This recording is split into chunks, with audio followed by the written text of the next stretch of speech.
The air in the conference hall was thick, not with tension, not yet, but with something close, a quiet, simmering energy.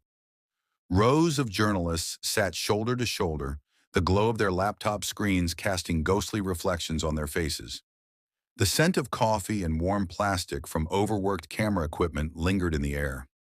At the center of the stage, a long black table stretched across the platform, name cards neatly placed in front of each chair. Producers, co-stars, executives, each playing their role in this well-rehearsed performance. But the focus of the room, the reason every camera was angled just so, was the man sitting in the middle, Keanu Reeves. He had done countless press conferences before. He had faced the flashing lights, the rapid-fire questions, the occasional media trap laid out like an open snare. But something about today felt different. Not obvious, not in a way you could put into words. More like the subtle shift in the air before a storm. Keanu adjusted his sleeve, fingers tapping lightly against the table. Not out of nervousness. He wasn't the type to get rattled, but out of habit, a rhythm formed over decades in the industry. The moderator, a crisp-suited man with a voice trained for smooth transitions, cleared his throat into the mic. Thank you all for being here. We're excited to discuss the upcoming release of Eclipse Protocol, starring and produced by Keanu Reeves. We'll begin with questions from the press. Immediately, hands shot up. The first question was expected, something about the inspiration behind the film. Keanu leaned forward slightly, voice calm, thoughtful. It's a story about choices, about how a single decision can change everything. I think we all wrestle with that in our own way. A few nods from the audience. The next question came from a journalist near the aisle. Keanu, you've always been known for your humility in Hollywood. Do you think that's why audiences connect with you so strongly? A small, almost self-conscious smile tugged at his lips. I think audiences connect with honesty. People can tell when someone's putting on an act. I try not to. A few chuckles rippled through the crowd. The mood was light, for now. But that feeling, that quiet pull of something waiting to happen, still lingered. Because there was always one.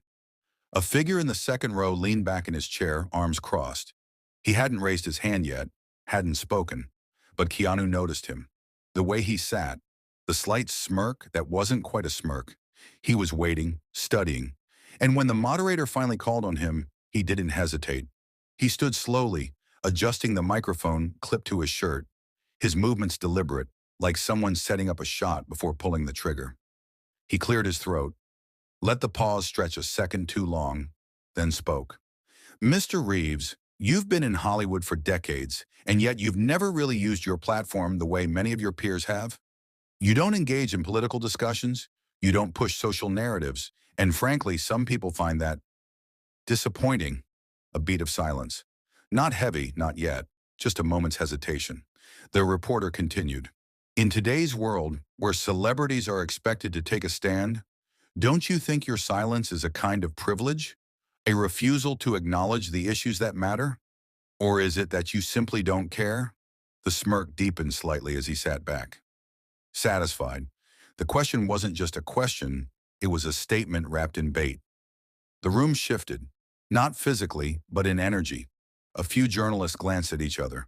Some looked down at their notes, pretending to be busy. Others leaned forward, sensing what was about to happen. Keanu didn't react immediately. He didn't scoff, didn't roll his eyes, didn't rush to defend himself. Instead, he just watched. For a second, he tilted his head slightly, studying the man in front of him the way a seasoned fighter sizes up an opponent before throwing the first punch. The room held its breath. Everyone knew Keanu Reeves. They knew his reputation. The media had spent years building him up as Hollywood's most beloved enigma. They had praised his humility, his kindness, his refusal to engage in industry feuds. They were expecting him to sidestep, to give a diplomatic answer, to smile and move on. But he didn't.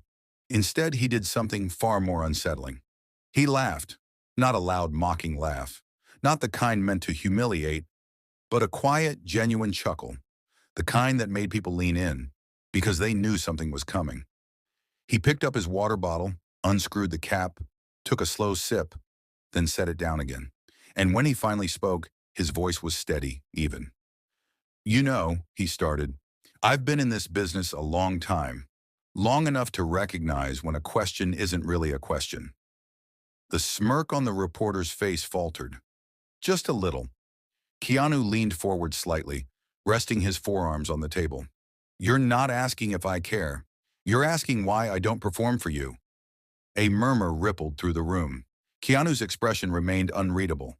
I think the real question is, why do we expect people to turn their beliefs into a brand? Why do we measure conviction by how loudly someone shouts? He exhaled, tapping his fingers lightly against the table.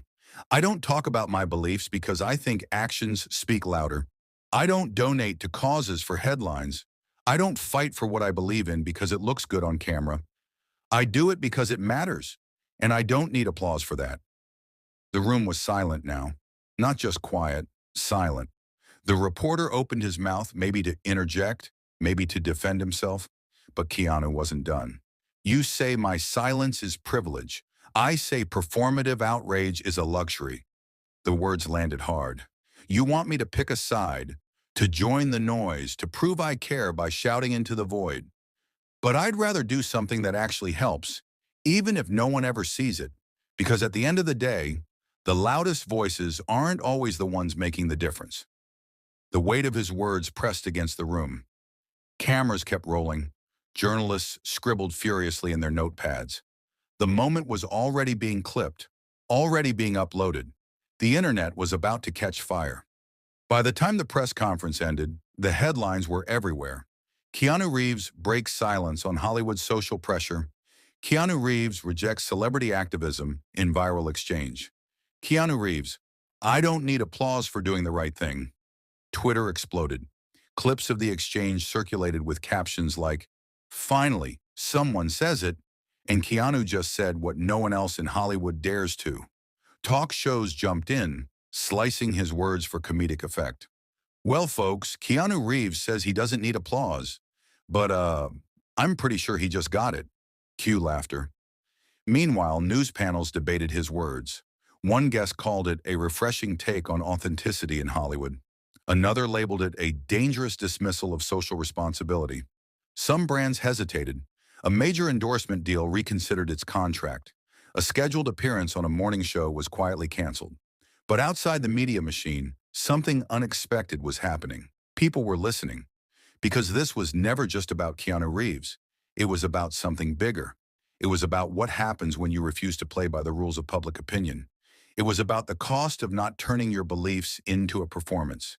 And for the first time in a long time, people were asking themselves a question. Do I believe in something because it's true or because it's expected of me? And that question, that was one the world wasn't ready for.